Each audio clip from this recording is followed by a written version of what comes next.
J'aimerais seulement te dire que nous sommes en train de célébrer Jésus-Christ, le roi des gloires. Déclare dans sa parole le Saint des Saints. Qu'est-ce qui met sa confiance? C'est lui qui fait ça. On ne peut pas être réalisé. Tu es la nuit. Tu es très élevé. Tu es tellement élevé. Seigneur, les anges montent au salut à Kabar. Les anges célèbrent le nom de Jésus. Et les Kabababos. Les anges se prosternent devant toi. Pour te dire que tu es Saint. Les anges, eux, ça.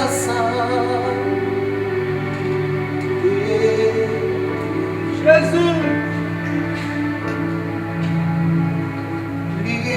l'univers, Christ ama, juste alléluia, chantons gloire et puissance, oh c'est louange à l'agneau.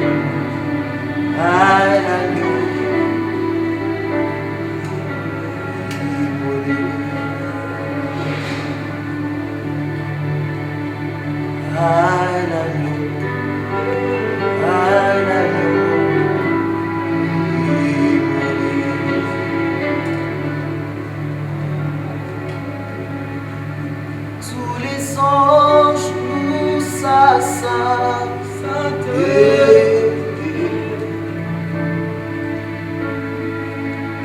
L'univers qui sa majesté,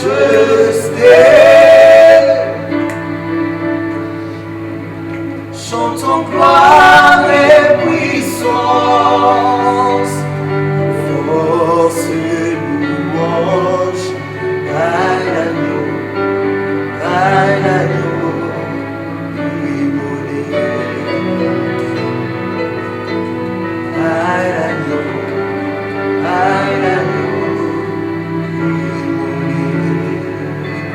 Les ténèbres ont reculé, déclare. Les ténèbres ont reculé devant l'œuvre de la croix, devant l'œuvre de la, devant l'agneau immolé, devant l'agneau. Le sang versé pour moi, c'est le sang versé. Oh, tous les anges pour sa sainteté. L'univers qui sa majesté.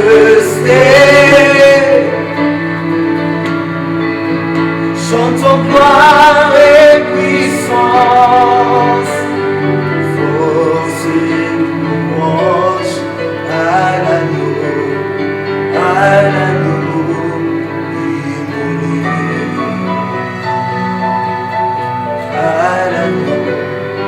à l'agneau, immolé.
Dieu. Déclare cela, on y va. Vivant, puissant, puissant, vivant, Dieu vivant, puissant,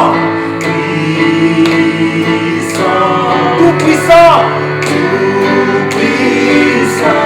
vivant, Dieu tout puissant, Dieu vivant, Dieu tout puissant, tous les anges nous sainteté,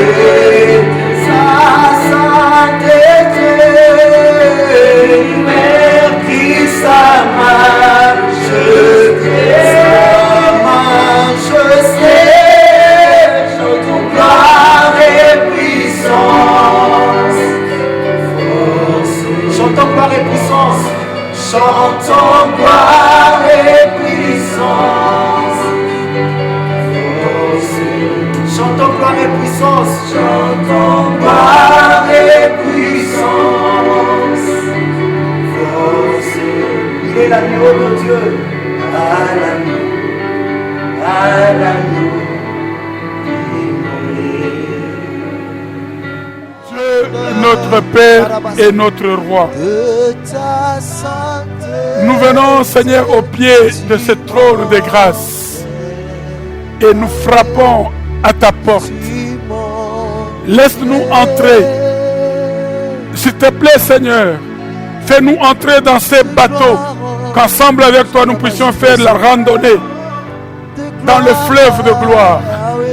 Et porte-nous à découvrir des territoires nouveaux, jamais exploités, afin que, héritant des grands hommes de Dieu, bâtissant sur leur plafond, que nous puissions faire avancer ton évangile. Que la gloire te revienne à toi. Ouvre le cœur de ton peuple et donne-nous, Seigneur, de couler avec toi.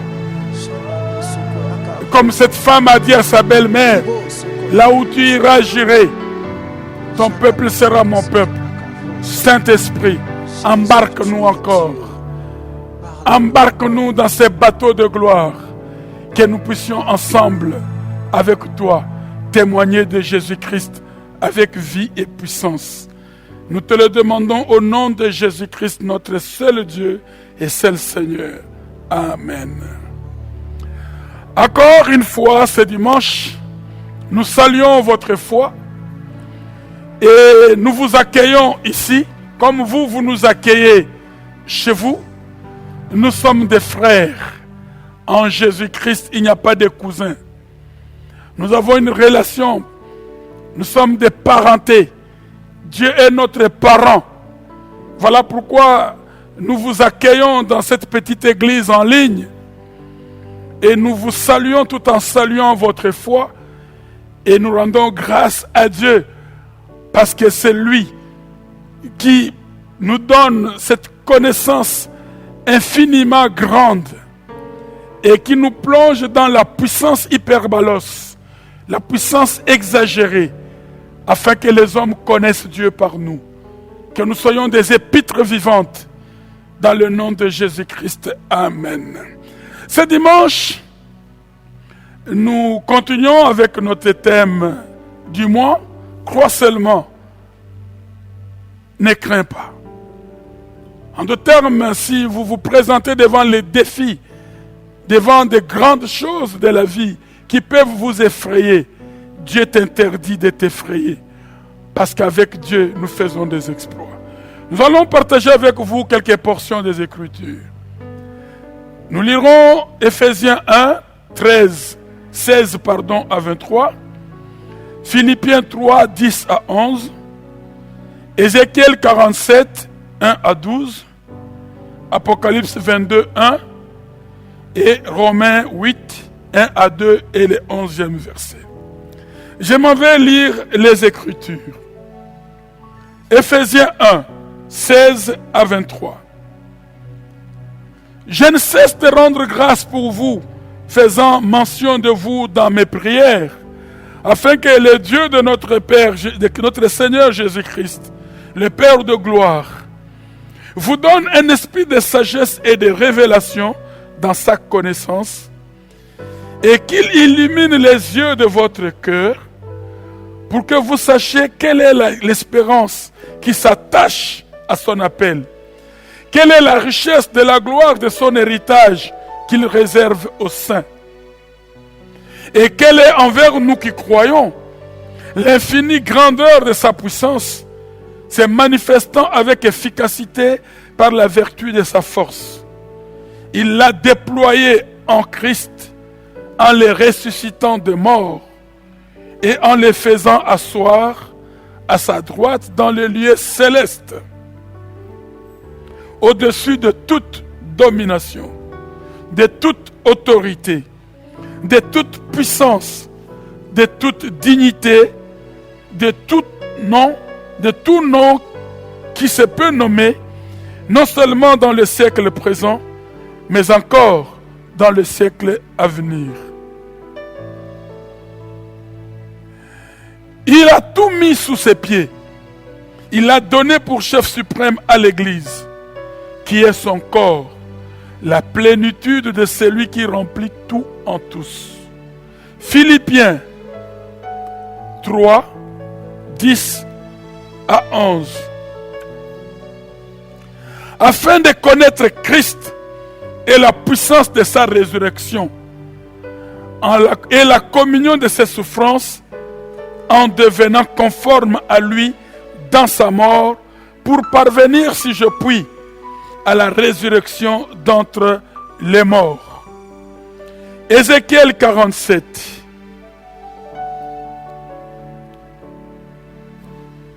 Ézéchiel 47, les 12 premiers versets, c'est là où il y a l'essentiel de notre message. Il me ramena vers la porte de la maison, et voici de l'eau sortait sous les seuils de la maison à l'orient, car la face de la maison était à l'orient. L'eau descendait sous le côté droit de la maison au midi de l'autel.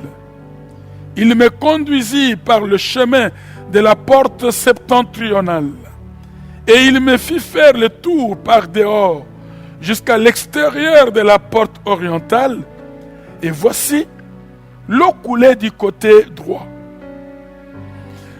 Lorsque l'homme s'avança vers l'Orient, il avait dans la main un cordeau, et il mesura 1000 coudées. Il me fit traverser l'eau, et j'avais de l'eau jusqu'aux chevilles. Il mesura encore 1000 coudées, et me fit traverser l'eau, et j'avais de l'eau jusqu'aux genoux. Il mesura encore 1000 coudées, et me fit traverser. J'avais de l'eau jusqu'aux reins. Il mesura encore 1000 coudées. C'était un torrent que je ne pouvais traverser, car l'eau était si profonde qu'il fallait y nager. C'était un torrent qu'on ne pouvait traverser. Il me dit, as-tu vu, fils de l'homme? Et il me ramena au bord du torrent. Quand il m'y ramenait, voici, il y avait sur le bord du torrent beaucoup d'arbres de chaque côté.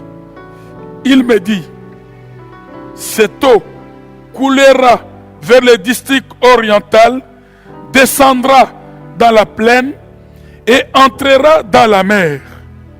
Lorsqu'elle se sera jetée dans la mer, les eaux de la mer deviendront saines. Tout être vivant qui se meut vivra partout où le torrent coulera. Et il y aura une grande quantité de poissons.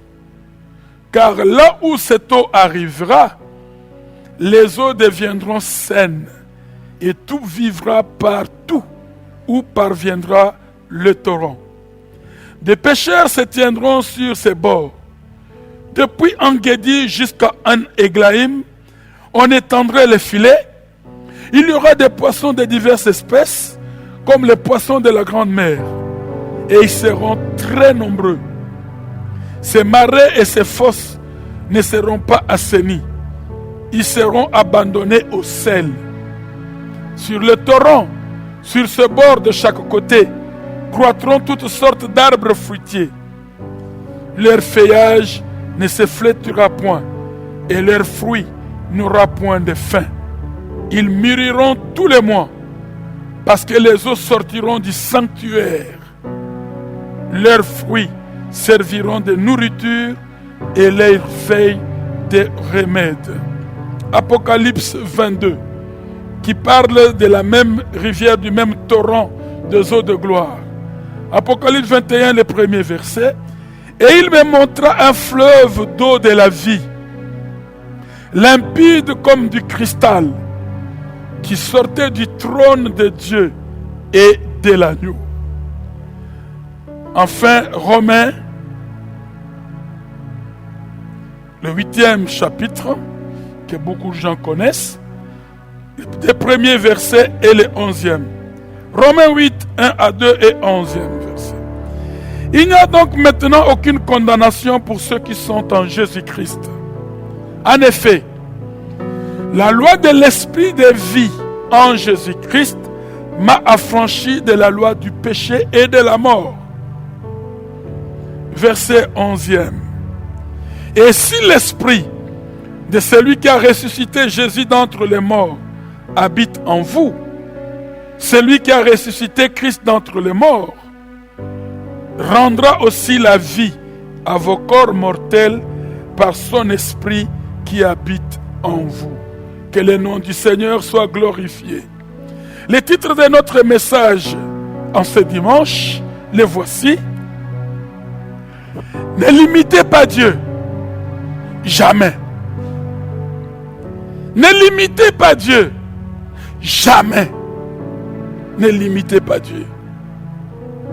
Sur cette terre, mes amis, existent de nombreuses formes de vie qui s'expriment de diverses manières. Chaque vie possède son expression propre. Vous pouvez identifier une vie par une expression distincte. Exemple, un oiseau, c'est un être vivant, mais qui exprime par le vol ou l'envol l'expression distincte de sa vie. Les oiseaux ont une caractéristique unique qui s'exprime par l'envol. Par contre, le poisson est aussi un être vivant. Il a la vie et il exprime les caractéristiques de sa vie en nageant dans l'eau. L'oiseau, c'est en volant dans l'air. Le poisson, c'est en nageant dans l'eau. Un oiseau ne peut que voler. Il ne peut pas nager. C'est le contraire du poisson. Il n'y a pas moyen d'apprendre à un poisson de voler dans les airs. Des vies différentes ont des expressions différentes. Leurs caractéristiques nous permettent de les identifier comme des vies différentes. Puisque la même vie détermine le mode de vie, cela n'a rien à voir avec l'apprentissage, ni avec l'imitation. Attention, imiter fatigue. Jamais un jour un poisson ne peut prétendre imiter un oiseau pour être sur les arbres et dans les airs. Et ça ne s'apprend pas. Il n'y a pas une école où on apprend aux poissons à nager ni aux oiseaux à voler. C'est lié à leur mode de vie. C'est lié à leur sang. C'est lié à leur nature. Alors si les vies sont différentes, il n'y a pas moyen de les interchanger par un processus d'apprentissage. Même si on dresse un chien, même si on apprend au perroquet le langage humain, il sera perroquet et il sera chien. Il ne peut pas devenir homme. La seule possibilité de changer la vie ou le mode de vie de quelqu'un, il faut changer sa vie. Si la vie est changée, son expression changera également. Si la vie reste la même, il est impossible d'en modifier l'expression. Ne limitez pas Dieu, jamais. Le genre de vie détermine le genre d'expression. Ceci est une loi.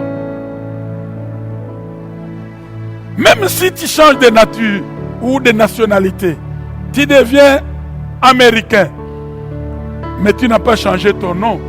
C'est Kazadi Wantumba, américain. On saura que tu n'es pas américain de naissance quand on te présentera un foufou chaud préparé avec la farine de maïs et du pondou et un poisson boucané en face d'un hamburger. Ton sang ne va pas aller vers l'hamburger, même si tu parles anglais, même si tu dis my name is Kazadi Mulumba. Tout cela, c'est l'apparence. Ça ne s'apprend pas. Tu es Moulouba de sang. Ça ne changera jamais. Même si tu t'appelles M. Brookbart, tu es Moulouba. Donc on ne peut pas changer les modes de vie et rester dans la même vie. Non. La vie ancienne doit être changée. Voilà pourquoi Dieu, quand il veut changer un homme, Dieu n'a pas besoin de mettre la peinture. Il tue pour chercher une nouvelle vie. Oh, que Dieu soit béni. Donc, le genre de vie détermine le genre d'expression. Ceci est une loi. Et la loi, c'est la relation de cause à effet. Vous ne pouvez la modifier. Si vous tentez de changer l'expression sans changer la vie, vous échouerez complètement. Si vous essayez de changer l'expression sans changer la vie, vous échouerez complètement.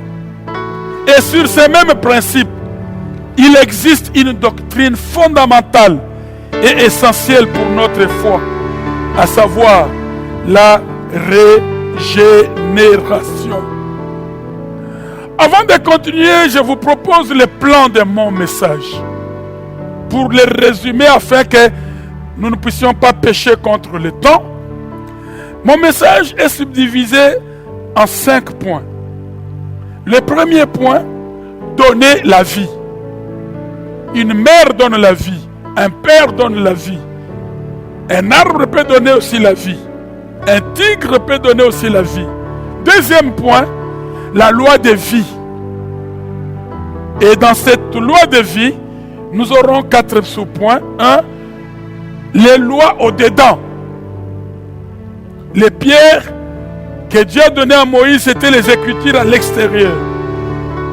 Mais au mont Sion, à la chambre haute, les lois, au lieu d'être extérieures, sont devenues internes. Voilà pourquoi nous voulons parler des lois au-dedans. C'est ce qui fait la différence entre l'ancienne et la nouvelle alliance. La lettre et l'esprit. Deuxième sous-point, le cœur et les portails de notre être. Le cœur, les portails de notre être. Comme en informatique, on parle de portail. 3. Le cœur est le commutateur. Ou en langage simple, le cœur est un tableau divisionnaire de la vie. Comme les tableaux divisionnaires sur les murs dispatchent les lignes du courant électrique. Dans le langage électrique, le commutateur est un appareil qui divise les sorties, les départs de courant. Et dans la loi de vie, notre cœur est le commutateur. 4e et dernier sous-point, du deuxième point, le cœur peut empêcher les déplacements de la vie. Voilà pourquoi nous disons, ne limitez pas Dieu, jamais. 3e point, 2 conditions pour le déplacement de la vie. Tu as cette vie, mais pourquoi elle ne se déplace pas? Puisqu'il y a 2 conditions. La première, c'est obéir à la première sensation que la vie de Dieu te communique. Donc il faut là une sensibilité, puisque Dieu parle faiblement pour agir grandement. Et nous avons dit dans un des enseignements, en cette période de confinement, qu'attention, n'oubliez pas, ne négligez pas les petits gestes. Les gestes simples. Pas les gestes barrières, mais les gestes simples. Et La deuxième sous-condition pour que l'eau se déplace, l'eau de vie, c'est aimer Dieu. Donc obéir à la première sensation et aimer Dieu. C'est-à-dire le cœur tourné vers Dieu. Quatrième avant-dernier point, les deux fonctions du mouvement de la vie. La fonction de la mort et la fonction de la résurrection. C'est ça la croix de Jésus. Il est mort, mais il est ressuscité. Il y a des choses qui doivent mourir en toi et des choses qui doivent ressusciter. Les choses qui doivent être éliminées et les choses qui doivent être ajoutées. Et enfin, cinquième dernier point, la grande puissance du mouvement de la vie. Le mouvement de la vie est comparable à un mouvement du fleuve, un mouvement d'un torrent. Et Dieu parle beaucoup d'eau. De la première page à la dernière, on parle beaucoup d'eau. Et l'eau qui est l'image du Saint-Esprit. Et nous voulons voir que la gloire de Dieu peut couler sous forme d'une rivière. Sous forme non seulement d'une rivière d'eau, mais aussi sous forme d'une rivière de larves de volcans. Et emporter le long de son chemin tout ce qui dérange ta destinée. Et en même temps élargir les horizons. Par cause de ce fleuve d'eau ou cet océan, Dieu te permettra de découvrir de nouveaux territoires. Des nouveaux territoires avec de nouvelles grâces, avec de nouvelles onctions, mais aussi avec de nouveaux défis. Gloire à notre Dieu. Dans ce dernier point, nous avons deux petits points. Le premier, la grande puissance du mouvement de la vie peut permettre à l'homme de faire les œuvres que Dieu lui a préparées d'avance. Ce ne sont pas les œuvres de Caritas. Puisque, je crois que c'est Galates de 10 qui le dit, il nous a créés pour de grandes œuvres, les chefs-d'œuvre à accomplir qu'il a préparés d'avance pour nous. Et le dernier point, cette grande puissance permet à l'homme de travailler et de progresser. Et c'est là où nous allons terminer notre enseignement ce matin pour que nous puissions prier. Cette puissance dont nous parlons, de l'eau de vie, c'est une puissance dynamique, comme les grenades que Dieu a fait exploser sur la tête des apôtres le jour de la Pentecôte. La flamme de feu est venue de l'explosion d'une grenade. Et Dieu veut que cette puissance soit une puissance explosive qui détonne de l'intérieur et des effets sont extérieurs. Comme les dynamites qu'on utilise dans une carrière pour faire éclater des grosses pierres et en faire des moellons ou des caillasses. Oh, que Dieu te fasse grâce, que Dieu me fasse grâce, afin que nous puissions devenir ces fleuves à haut débit, impétueux, pour drainer le long de notre route des grosses pierres, des grosses difficultés, et que nous découvrions les choses peut-être que nos grands, nos parents n'ont pas encore eu à voir de leur vivant. Des territoires nouveaux dans les choses de Dieu sont encore possibles. Voilà pourquoi je t'ai dit, ne limitez pas Dieu, jamais, puisque tu ne le connais pas. Il est infiniment grand, comme nous l'avons lu dans Éphésiens. Sa puissance est hyperbalos, c'est-à-dire une puissance extrêmement exagérée. C'est comme quelqu'un qui voulait tuer un rat avec une bombe Yana. Ça c'est Dieu. Dieu, quand il libère sa puissance, c'est pour mettre fin à toute contestation. Et qu'il en soit ainsi ce jour dans ta vie.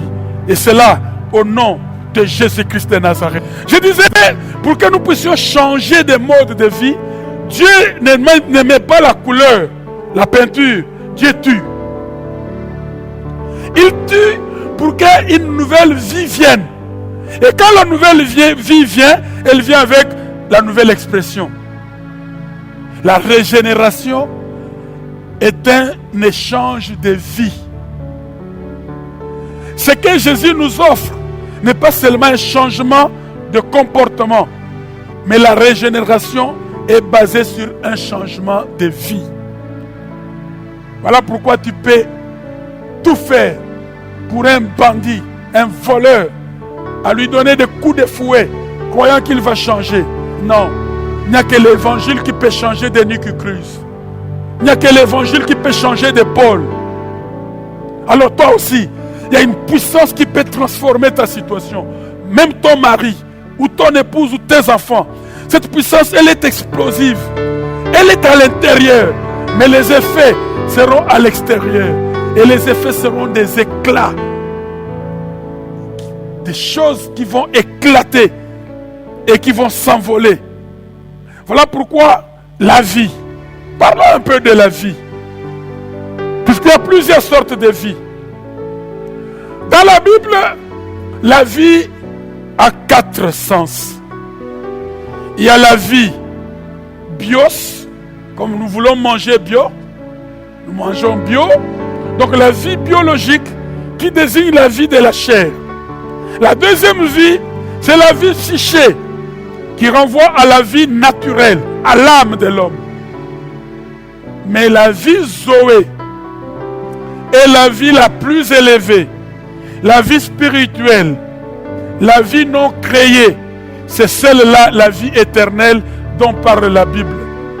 Dieu a tant aimé le monde qu'il a donné son Fils afin que quiconque croit en lui soit vivant éternellement. Où Jésus est le bon berger. Il est venu donner la vie et la vie en abondance. Ce n'est pas la vie bio, ni la vie fichée, mais c'est la vie Zoé. Donc la vie de Dieu, la vie non créée. C'est quand Dieu a soufflé sur Adam, il lui a donné l'esprit. Mais le contact de l'esprit à la motte de terre a produit l'âme. Voilà pourquoi le premier Adam était une âme vivante. Mais le second est un esprit vivifiant. Dieu alors, dans son dessein éternel, il voudrait entrer dans l'homme. Entrer dans. Dieu veut vivre dans l'homme. S'exprimer dans l'homme. Et c'est cela même la Pentecôte. Christ prend un autre corps. Si autrefois il était entré dans la peau de Jésus de Nazareth, maintenant Christ est dans l'église. Son corps mystique, son corps invisible. La régénération donc, disons-nous, signifie que l'on est né de Dieu, que l'on est né des cieux, que l'on est né de l'eau et de l'esprit. Jésus l'a dit à Nicodème, qui ne comprenait rien de cette vie Zoé. En d'autres termes, pour être régénéré, ça signifie Dieu lui-même est entré en toi. Dieu lui-même a accepté de venir vivre en toi quand tu l'as accepté comme Jésus et comme Seigneur et Sauveur. C'est cela, recevoir la vie de Dieu, être régénéré. Cela signifie que tout notre être est enlevé et que c'est Dieu qui vit en nous. Un jeune dans cette église nous avait ébloui par cet enseignement. Que le Paul qui était colérique, le Paul qui était, je ne sais pas moi, assassin, cherchez-les, vous ne les trouverez plus. Mais dans l'enveloppe de Paul, vous trouverez Christ. Ce n'est plus moi qui vis, c'est Christ qui vit en moi. C'est cela la régénération. Donc nous vivons plus notre vie, mais la vie de Dieu, la vie Zoé. Et pourquoi Dieu veut que tu vives la vie Zoé? Puisque Dieu te veut un homme glorifié en Dieu. N'est-ce pas merveilleux cela comme avantage de la nouvelle alliance? En acceptant la régénération, Dieu permet que nous devenions l'espèce de Dieu, la race de Dieu, parents à Dieu. Comme je suis parent de mes fils, parent, Dieu est notre parent. Quelle grâce, quelle gloire. Alors la vie que l'homme ne possédait pas avant la régénération, la vie que Adam n'avait pas, il l'a cherché, il ne l'avait pas. Cette vie, toi, tu l'as. Parce que cette vie te permet que tu entres dans la race de Dieu, dans l'espèce de Dieu. Comme cette femme a prophétisé contre son mari. Si Mardochée, que tu cherches à tuer de la race des Juifs, tu ne pourras rien contre. Alors toi également, tu es un Mardoché. Si tu es de la race de Dieu, Satan et les démons réunis ne peuvent rien contre toi. Gloire à notre Dieu. Premier point de notre message. Donner la vie. Aucun arbre ne va germer sans donner plus tard d'autres pousses. À côté d'un vieux palmier, il y a des jeunes palmiers. À côté d'un vieux bananier, il y a des jeunes bananiers. Alors de même, personne ne peut avoir la vie de Dieu sans générer d'autres vies. En d'autres termes, le message de ce dimanche permet que tu sois un géniteur. Dieu t'engendre dans la puissance pour que toi aussi tu impactes ce monde par la puissance. Que tu sois comme une barre de fer enflammée. Si elle touche comme les cachets qu'on met sur les vaches, un cachet brûlant, électrique, ça reste des traces. Le numéro 2, numéro 020, numéro 030, ça ne s'efface jamais. Puisque c'est une marque indélébile. Alors donnez la vie. Les gens qui sont avancés dans le spirituel, en les voyant, nous les admirons pour dire, celui-là, c'est un canal que Dieu utilise pour bénir son église. Donc, dans cet enseignement, Dieu veut que tu deviennes un canal. Un canal d'eau vive, une rivière, des sources d'eau vive. Dieu ne donne jamais une cuillerée, ni un seau d'eau, mais des fleuves. Des fleuves d'eau vive couleront de son sein. Tout canal, mon ami, tout canal a deux bouts, deux extrémités. Comme quelqu'un dans ces pays avait dit, nous commençons à voir le bout du tunnel. Quel bout? L'entrée ou la sortie? Donc il y a deux extrémités. Il y a l'entrée et il y a la sortie. Et si tu es un fleuve, tu dois avoir une source et une embouchure. Si tu es un canal, tu dois avoir l'entrée et la sortie. Wow. Je ne sais pas quel langage que je dois utiliser, commercial, les inputs, les out. Donc il y a des choses, ça va marcher de cette manière. Il n'y a jamais eu un tuyau à une extrémité. Malheureusement, les tuyaux du Saint-Esprit dans les églises se trouvent être bouchés, ne possèdent qu'une extrémité. Puisque les deux extrémités du canal du Saint-Esprit, c'est un, Dieu lui-même la source, et deux, le monde. Tu es à l'intermédiaire. Tu n'as pas de problème de fleuve Congo, ville de Kinshasa. Ton problème, c'est la tuyauterie. Alors arrange la tuyauterie. Ça dépendra du volume ou simplement de la qualité de ton tuyau. Mais le fleuve est unique pour tout le monde. De Lualaba à Banana, c'est le fleuve, nous l'appelons majestueux. Mais il y a des gens qui sont sales. Il y a des gens qui ont soif, qui n'utilisent pas ce fleuve. Puisque le canal est bouché. Plaise à Dieu que toi qui m'entends, que tu sois un canal. Pas les canals câblés, les chaînes câblées, mais les canaux qui relient le ciel à la terre. Dans Ephésiens 3:20,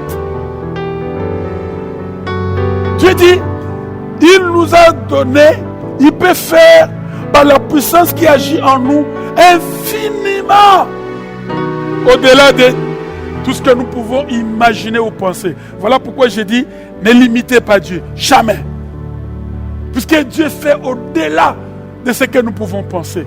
Qui aurait cru qu'un petit pays à côté de l'Afrique, séparé de l'océan, Madagascar, peut être l'espoir du salut du monde devant cette pandémie.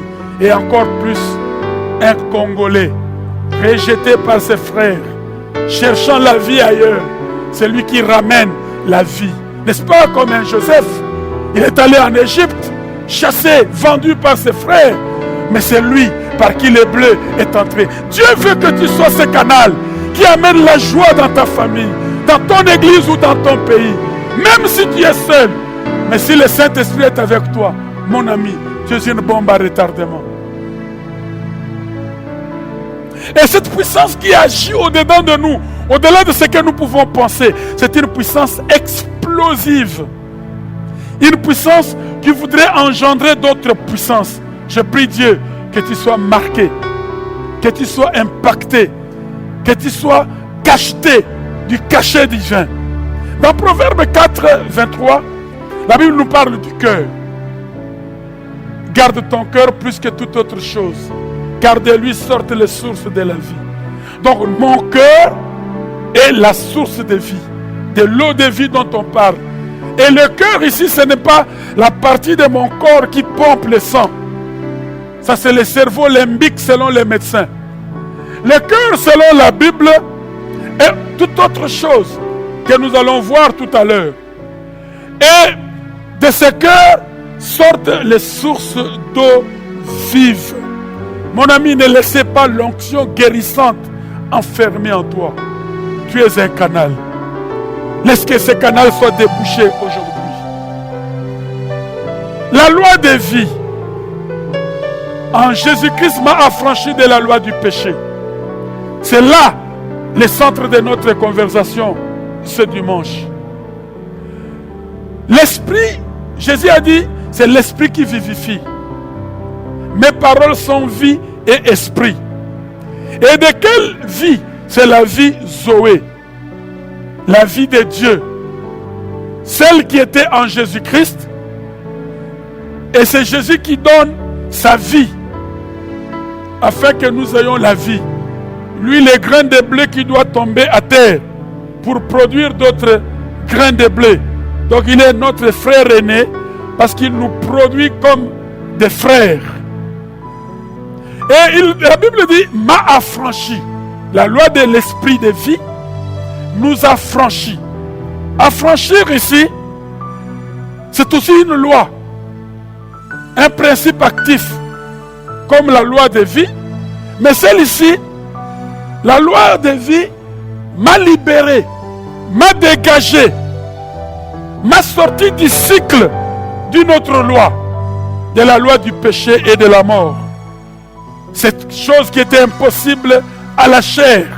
Nous avons vu cela dimanche passé, que les nuages sans eau, les astres errants, ce sont les gens qui ne connaissent pas le Saint-Esprit, qui ont les doctrines humaines et qui se sont infiltrés dans l'Église. Parlons un peu pour que nous comprenions cette loi, comment elle agit. Prenons les lois physiques, la loi de la gravité, qui fait que tout corps solide jeté dans l'air est appelé à tomber. Il est attiré vers le bas. Mais ce qui permet la résurrection ou l'ascension de Jésus, c'est aussi une loi. Et cette loi en physique, on parle de la loi de la portance, qui est un principe aérodynamique. C'est la force qui permet à l'avion, malgré des tonnes et des tonnes de poids que l'avion porte, l'avion est dans l'air et il peut voler. C'est une loi qui brave, qui s'oppose à la loi de la gravité, qui amène vers le bas, mais la loi de la portance amène vers le haut. Oh, que Dieu t'amène vers le haut.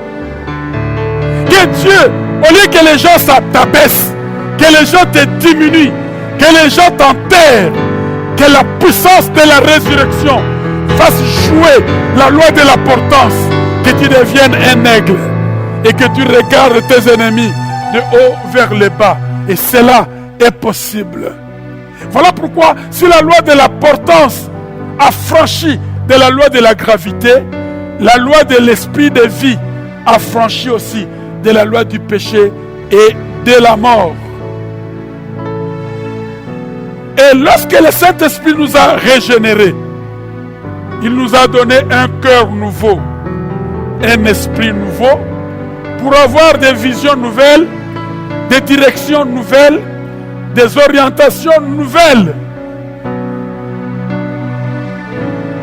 Avec l'ancienne alliance, nous ignorions les choses spirituelles. Nous ignorions les choses de Dieu. Nous n'avions pas la compréhension claire de qui Dieu est. Nous n'avons pas la communion avec Dieu.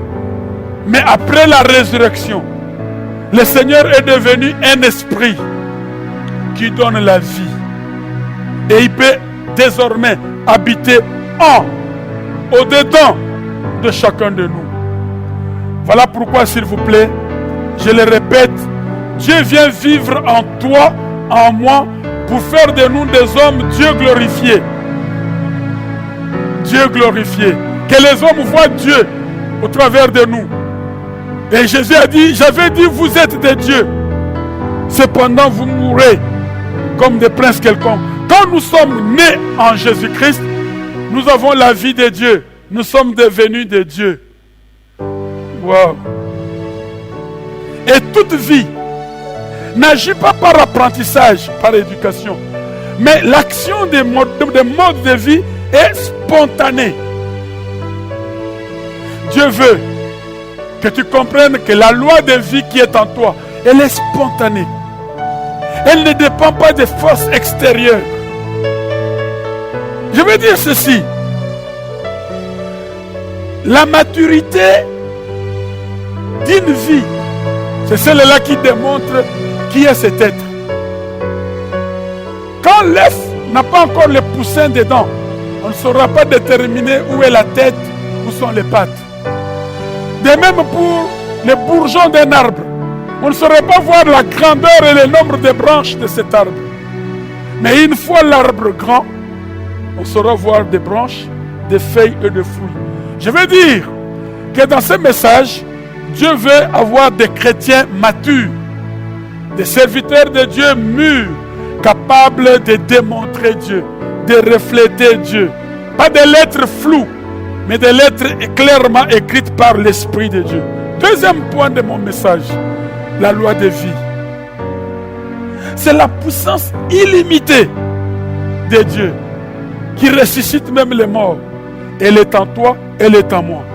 La puissance du sang de Jésus, la puissance du nom de Jésus, la puissance de la résurrection de Jésus est en toi. Alors ne vous contentez jamais du minimum ou de la moyenne chrétienne. Je t'interdis à partir de maintenant de te contenter du minimum ou de la moyenne chrétienne, puisque celle-là, elle ne plaît pas à Dieu. Dieu n'a pas besoin de chrétiens moyens. Dieu a besoin de chrétiens au maximum. Puisque nous sommes à l'image de Dieu, nous avons la nature de Dieu. Alors nous devons vivre d'une façon divine. Des choses surnaturelles devaient être notre environnement. Et Dieu les a préparées d'avance pour nous, puisque nous l'aimons. Et remarquez, il n'est pas question de vous, mais de Dieu en vous. Ce n'est pas vous qui agissez, mais c'est Dieu en vous qui agit. Et comme c'est lui qui vous a appelé, il est fidèle, il le fera. Il le fera, puisqu'il l'a dit. Et la vie de Dieu, Dieu la veut comme une rivière qui coule sans obstacle. Savez-vous que même dans notre majestueux fleuve Congo, il y a des parties qui ne sont pas navigables.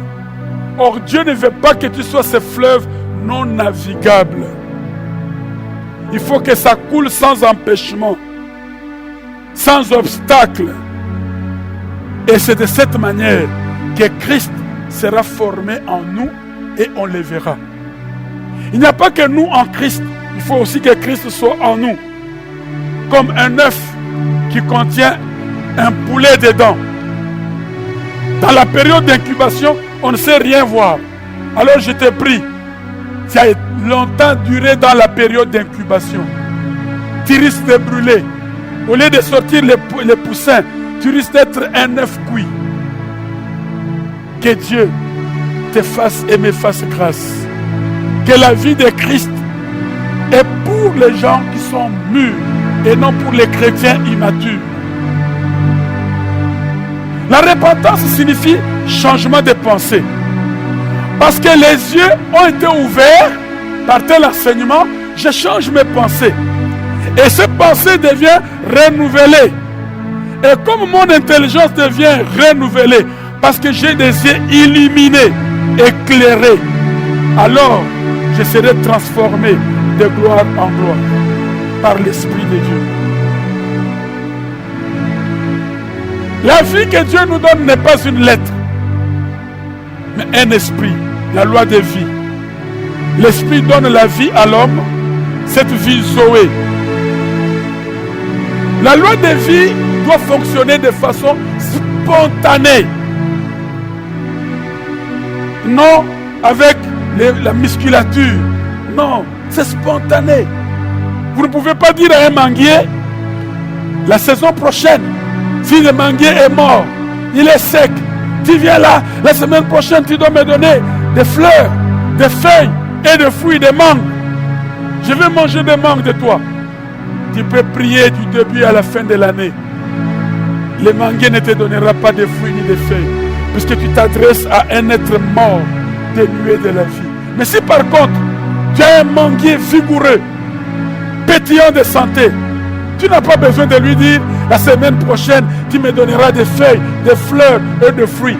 De soi-même, spontanément, le manguier te donnera des mangues. Et avant cela, te donnera des fleurs et des feuilles vertes. Pourquoi? C'est la spontanéité de la vie dans le manguier. Et Dieu veut que la vie du Saint-Esprit en toi soit une vie non seulement explosive, mais spontanée. Touche les câbles électriques. De façon spontanée, tu seras par terre. Tu seras carbonisé. Dieu veut nous montrer également aussi que cette même loi de vie en Jésus-Christ agit de façon spontanée. Comme les organes de notre corps.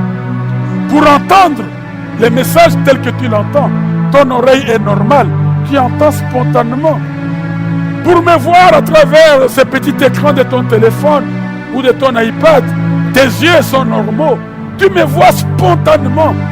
Si tu n'entends pas spontanément et que tu ne vois pas spontanément, c'est qu'il y a un problème. Il y a une maladie. Il y a un empêchement. Et je prie que Dieu par le Saint-Esprit te guérisse et que tu retrouves la loi de vie en Jésus-Christ. Premier petit point dans ce deuxième point, les lois au-dedans. Les tables de pierre ont donné à Israël les lois de Dieu. Mais Moïse les a cassées à moindre coup de colère. Mais Dieu dit, je mettrai mon esprit. Je vous donnerai un cœur nouveau. Et j'écrirai mes lois dedans. Et non plus sur les tablettes de pierre, mais dans le cœur. Alors c'est quoi le cœur? C'est vrai, c'est peut-être une déformation naturelle. Quand on dit aux amis, tenez votre cœur et nous prions. On tient ici. Ce n'est pas ce cœur dont la Bible parle. Le cœur dont la Bible parle a 4 parties. 1. La conscience. 2. L'intelligence. 3. La volonté. Et 4. Les sentiments ou les émotions. Voilà les éléments qui composent le cœur. Donc le courant d'eau de vie doit passer par la conscience, par l'intelligence, par les sentiments et par la volonté. Donc, la vie de Dieu, comme il dit, vers l'orient du sanctuaire et doit couler jusque dans la mer. Partout où elle arrive, cette eau, elle donne la vie. Elle vivifie. Même là où il y a la mort, quand cette eau entre, il y aura la vie. Voilà pourquoi ce matin ou ce soir, selon l'heure que tu me reçois, je déclare la vie dans ta vie. La vie de Dieu dans ta vie biologique. La Bible dit, si le même esprit qui a ressuscité Jésus habite en vous, il donnera la vie à vos corps mortels. Que ces corps immobilisés, ces corps paralysés, ces corps qui n'ont plus d'activité comme au commencement, reçoivent la vie sauvée de Dieu. Deuxième petit point. Le cœur est le portail de notre être. Nous l'avons dit, chaque canal a 2 extrémités. Et la porte a aussi ses 2 fonctions. Elle ouvre comme elle ferme. Et quand Dieu parle, Ici, il faut que je m'explique. L'esprit est différent du cœur. Quand Dieu veut toucher un homme, il ne passe pas par l'esprit. Pourtant, c'est l'esprit qui est la partie essentielle de l'homme. Mais Dieu passe par le cœur, puisque c'est le cœur qui constitue la personnalité. La personne de l'homme se trouve dans le cœur. Et quand Dieu veut toucher une vie, il passe par le cœur. Voilà pourquoi nous parlons du cœur comme porte, comme portail. Et c'est le cœur qui est le chemin obligatoire sur lequel la vie se déplace. Les torrents d'eau vive commencent par le cœur, puisqu'il vient du cœur de Dieu vers le cœur des hommes, vers le cœur des voisins ou de l'environnement. Et quand même la conversion ou la repentance vient, Dieu touche le cœur. Mais la parole de Dieu ou la communion se trouve dans l'esprit. C'est l'esprit qui est supérieur au corps, au cœur, même à la matière. Mais Dieu, malheureusement ou heureusement, ne passe pas par l'esprit pour démontrer, manifester sa puissance. Il passe par le cœur. C'est-à-dire par nos sentiments, nos émotions, par l'intelligence, la volonté et par notre conscience. Et ce cœur est le portail de notre être. Dieu passe par le cœur. Lorsque le cœur est touché, la volonté va décider et on va accepter Jésus ou on va accepter de faire un acte de foi. Troisième petit point, le cœur est le commutateur de la vie. Le tableau divisionnaire, peut-être dans la cuisine, mais qui donne le courant dans les appareils électroménagers, qui donne le courant peut-être dans la chambre, dans les salons, qui distribue. Et c'est ça le rôle du cœur. Le cœur est le commutateur de la vie. En d'autres termes, le courant électrique tel que celui-ci, il est puissant. Mais il dépend de ces petits engins qu'on appelle interrupteurs. Si je me déplace pour ne pas avoir besoin de la lumière, je vais éteindre. Je vais arrêter le passage de l'électricité ici. Le noir arrive, l'interrupteur. Donc le cœur de l'homme, c'est l'interrupteur de Dieu pour montrer qui Dieu est.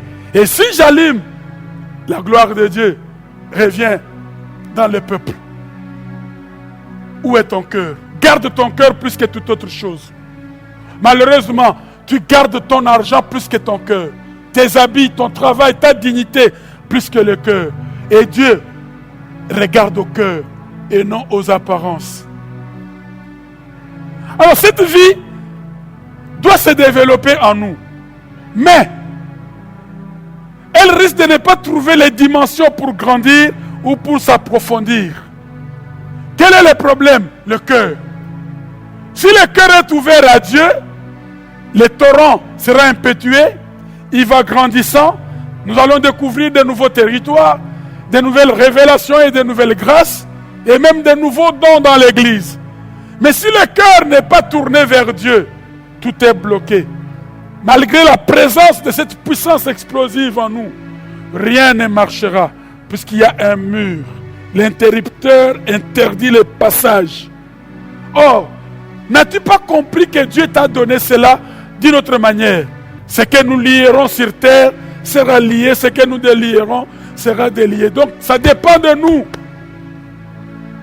d'ouvrir ou de fermer, de laisser passer ou non. Nous sommes la frontière immigratoire du royaume des cieux. Et tu es la bouche autorisée. Quatrième petit point, le cœur peut empêcher le déplacement de la vie. La vie dont nous parlons ici, elle est puissante, sans limite. Elle n'est restreinte ni par l'espace, ni par le temps. Alors la vie de Dieu en toi, il n'y a aucune barrière, aucune, pour laisser Dieu agir, aucune barrière, si ce n'est que ton cœur. Alors si notre cœur a des problèmes, dans n'importe quelle partie de ce cœur, l'âme, la volonté, l'intelligence ou les sentiments, le courant de l'eau, de la puissance explosive sera stoppé. Voilà pourquoi je t'ai dit, ne limitez pas Dieu, jamais. Laissez la puissance de Dieu couler au-delà de ce que nous pouvons penser ou imaginer. Qui sait ce que peut produire ces messages? Mon cœur se réjouit même quand je vous libère ces messages. J'ai un témoignage qui vient de Paris, d'une sœur qui nous a saisis pour son mari qui était en agonie, atteint de cette maladie dangereuse, le Covid-19, et dans l'hôpital où il était interné, c'est lui qui présentait les cas les plus graves. Les poumons endommagés, l'estomac endommagé. Mais comme elle suivait les messages en ligne, elle a mis en pratique la parole. Et nous l'avons accompagnée dans la prière. Hier, elle m'a dit au téléphone, elle m'a même envoyé l'image de son mari avec toutes ces histoires dans le corps. Hier matin, sa voix vibrait. Je croyais que c'était le pire qui était arrivé. Mais c'était pourtant, sa voix vibrait de l'émotion. Les médecins ont sorti son mari de la réa. On lui a donné une chambre, puisqu'il est hors du danger. Et le médecin responsable du pavillon est venu voir ces petits noirs pour qu'ils comprennent un peu comment de tous les malades, de tous les petits Français qui sont internés, il n'y a que ces petits noirs dont le tableau a changé radicalement, du pire au meilleur. Et il est allé vers cet homme, ses frères, pour voir comment ce miracle est entré. Tu sors, tu es entré avec des poumons endommagés, l'estomac endommagé par le coronavirus. Mais tu vas en sortir bientôt avec un estomac et des poumons intacts. Zambo wapi. Nabeteli Zambo namaboko. Zambo wapi. Le Dieu qui est capable de reculer la course du soleil. C'est ce Dieu-là que je te présente encore aujourd'hui. Si en France, il a pu relever cet homme de son lit, où tout le monde paniquait, où tout le monde attendait le pire, mais Dieu qui peut surprendre, nous a surpris.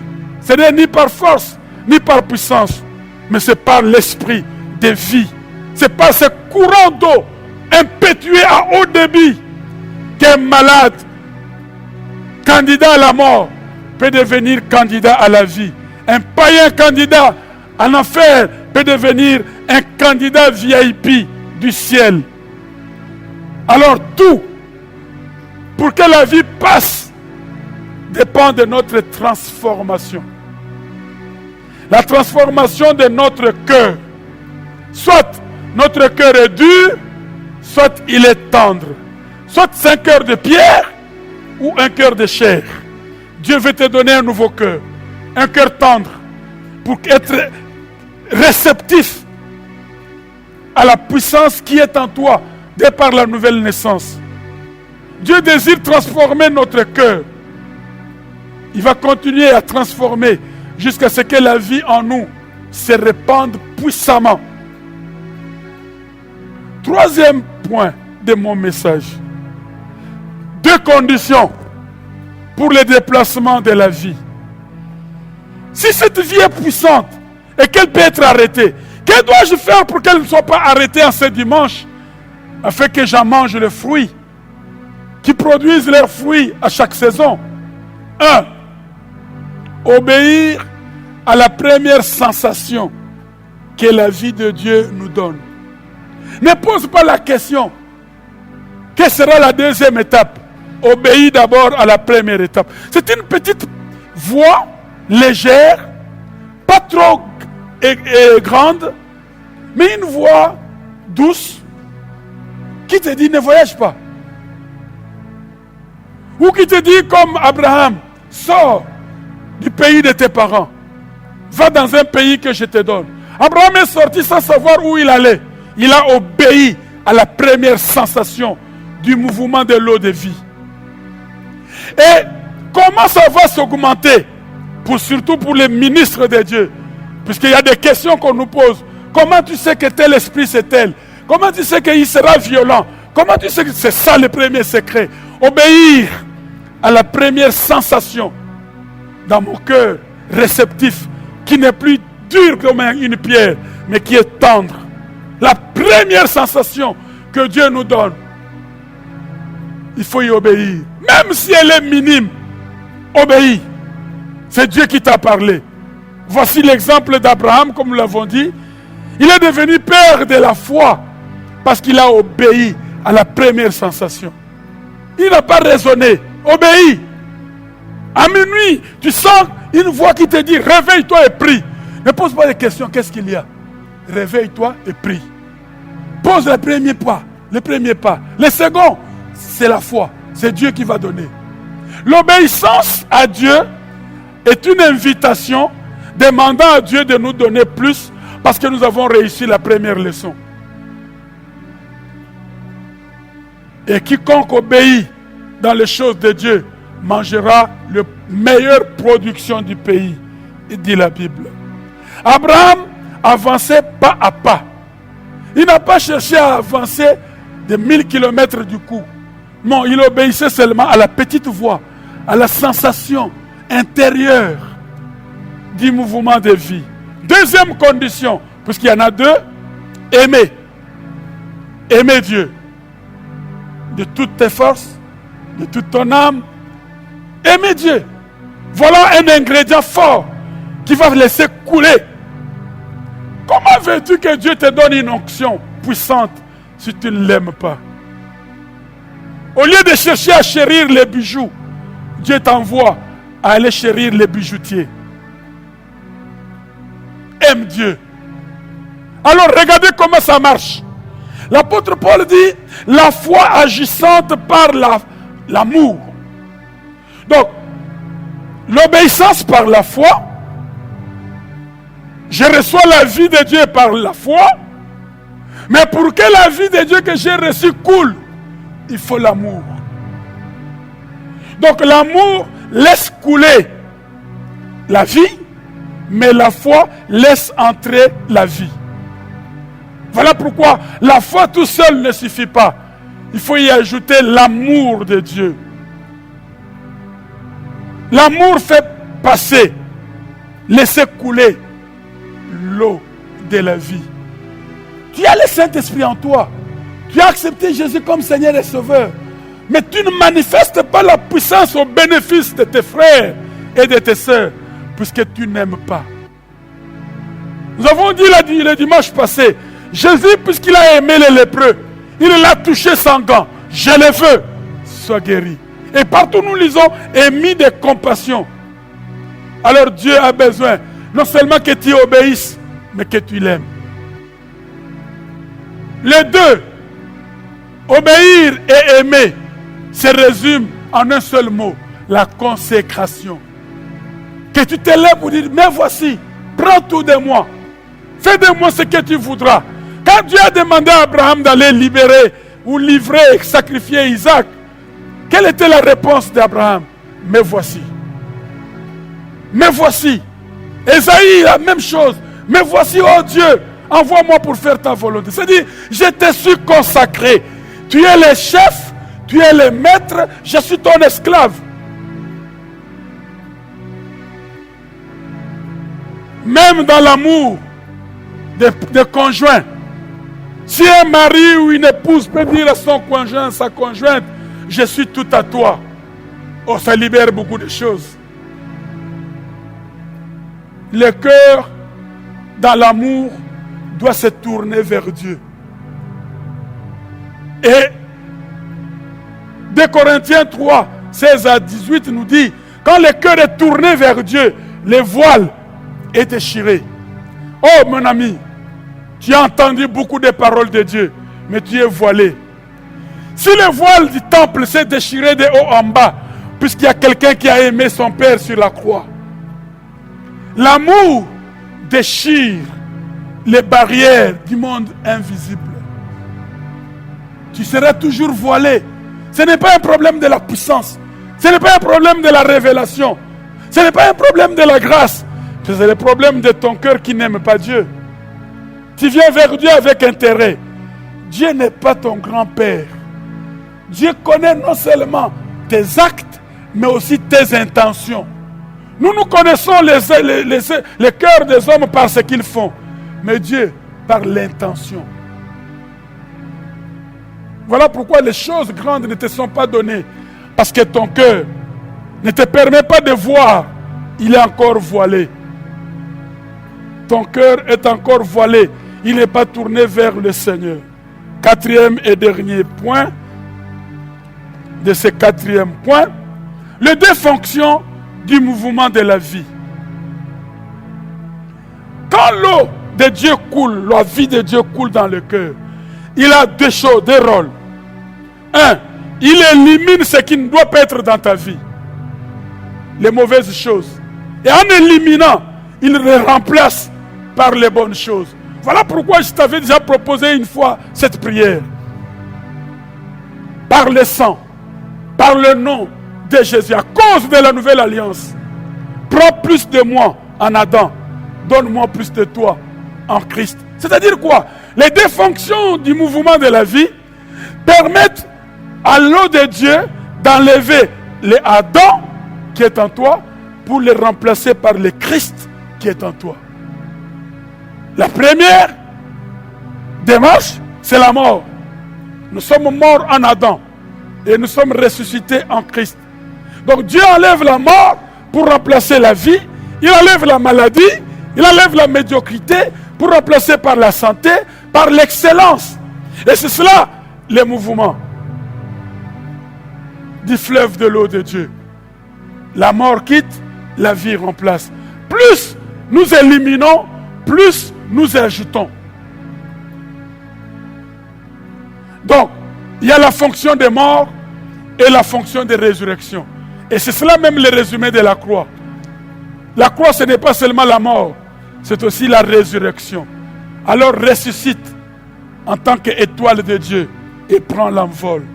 Enfin, dernier point de notre message, la grande puissance du mouvement de l'eau. Nous avons dit que c'est une puissance explosive, au-delà de ce que nous pouvons penser et imaginer.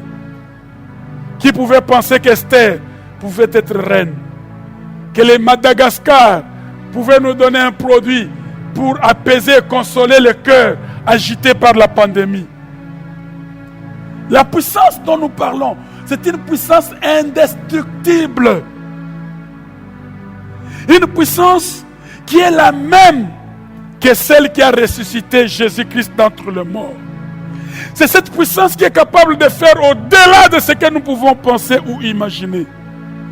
Et cette puissance est à l'œuvre aujourd'hui. Dans ta vie, toi qui m'entends, tu serais surpris par cette puissance qui va détonner de ton cœur pour exploser et manifester Dieu. Deux exemples parmi tant d'autres que nous avons choisis de ce que ce mouvement de l'eau peut faire. Un, elle permet à l'homme de faire les œuvres de Dieu que Dieu a préparées d'avance pour nous. Ces œuvres, ce n'est pas la caritas, les écoles ou la maternité. Ces œuvres sont les miracles. Si vous ne croyez pas en moi, croyez à cause des miracles. Parce que c'est mon Père qui agit en moi. Alors Dieu a préparé un paquet de bonnes œuvres que tu dois accomplir. Jésus est apparu afin de détruire les œuvres du diable pour les remplacer par les œuvres de Dieu. Alors tu es le chef-d'œuvre de Dieu. Mon ami, Dieu veut que tu sois un monument de la puissance de Dieu.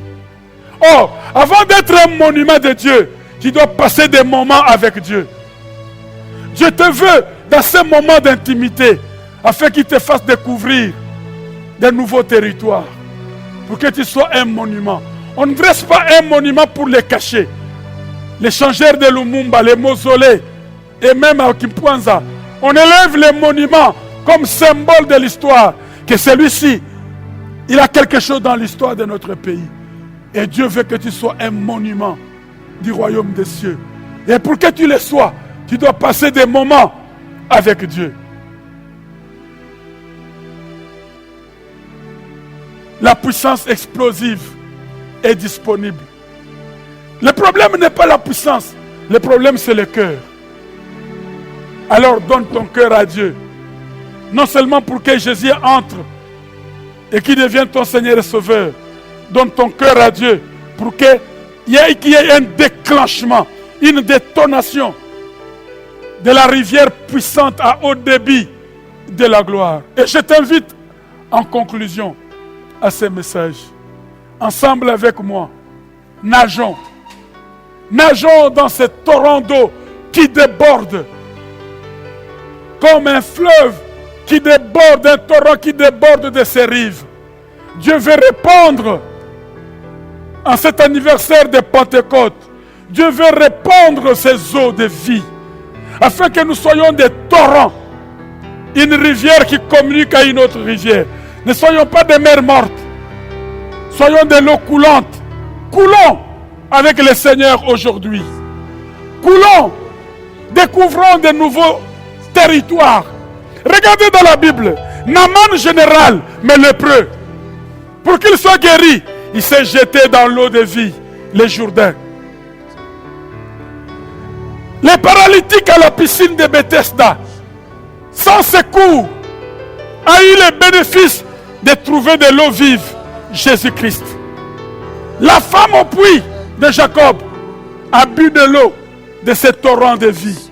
Cette eau qui donne la vie partout où elle touche, partout où elle arrive.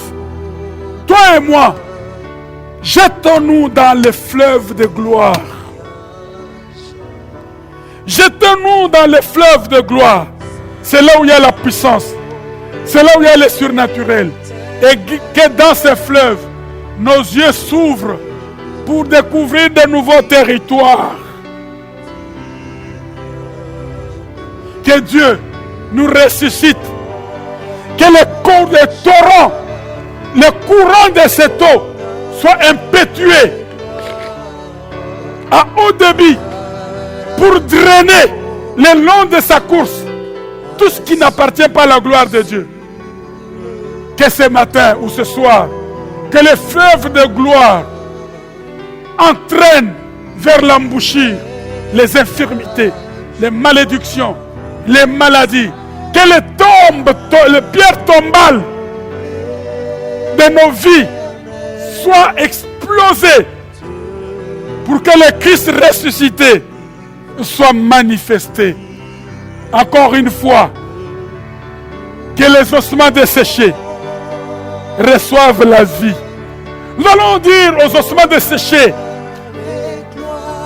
de nos familles, de nos églises, de notre nation, ossements desséchés, reçois la vie. Coule, puisqu'il y a un torrent de gloire, il y a un fleuve de gloire. Et Dieu te veut dedans. Viens avec moi, nageons dans ce fleuve. Et c'est un fleuve qui montre nos dimensions. Aux chevilles, aux genoux, aux hanches, aux épaules ou submergés. Que Dieu nous submerge dans ce fleuve de gloire. Que nous puissions aller dans cette randonnée à bord du bateau céleste. Dans cet océan de gloire où tout y est. Où il y a la guérison. Où il y a la promotion, l'élévation. Où il y a la vie et la vie en abondance. Si tu es Naaman, jette-toi dans ce fleuve, ta lèpre s'en ira. Si tu es le boiteux à la piscine de Bethesda, jette-toi dans la piscine vivante qui est Jésus.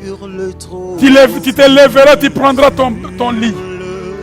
Et si tu es aveugle, va ensemble avec moi dans ce fleuve qu'on a appelé le lac de Siloé. Va te laver, tu verras clair derrière les rideaux, puisque le voile sera déchiré de haut en bas, quand ton cœur sera tourné vers le Seigneur. Père, tu es derrière ta parole pour l'accomplir. Sois la sentinelle de ta parole qui est sortie aujourd'hui à ce dimanche.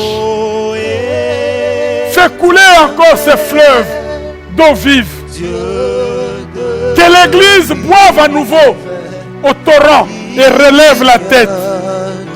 Nous te prions dans le nom de Jésus-Christ. Apprends-nous à esquisser les pas de danse les danses dans l'esprit, les cantiques nouveaux dans la grâce et dans la gloire. Je prie pour quiconque a entendu ces messages.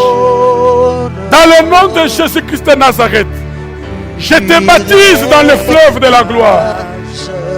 Je te plonge dans les eaux de vie. Vie. Que ton mariage vive.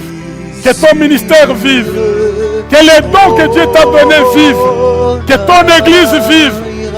Et que ta nation vive. Que ta famille se réjouisse de t'avoir comme fils ou comme fille, source d'eau vive, afin que ta famille soit lavée, purifiée, sanctifiée, justifiée, et qu'elle boive de cette eau que la Samaritaine a bu, afin que tu aies les ailes d'aller annoncer Christ, de témoigner par la vie. Et cela au nom de Jésus-Christ de Nazareth. Que les malades soient guéris. Que les maudits soient bénis. Que ce torrent d'eau vive te touche. Et si tu es l'apôtre Pierre, tu peux pêcher dans l'eau naturelle. Tu n'auras pas la pêche abondante. Mais quand celui qui a l'eau de vie arrivera, il te dira, jette les filets à droite. Si toute la nuit, c'est les filets qui cherchaient les poissons, mais à cause de la gloire, c'est les poissons qui viendront chercher les filets. Oh Père, prends-nous dans les filets du royaume et fais le tri des poissons. Fais de nous des gros poissons dans ton filet et que nous puissions te ramener aussi des gros poissons dans l'évangile. Au nom de Jésus, nous prions. Amen. Amen. Dans le nom de Jésus-Christ. Nageons tous dans les eaux de gloire. Soyons des canaux qui portons l'eau des deux extrémités. Que Dieu vous soit favorable. Amen.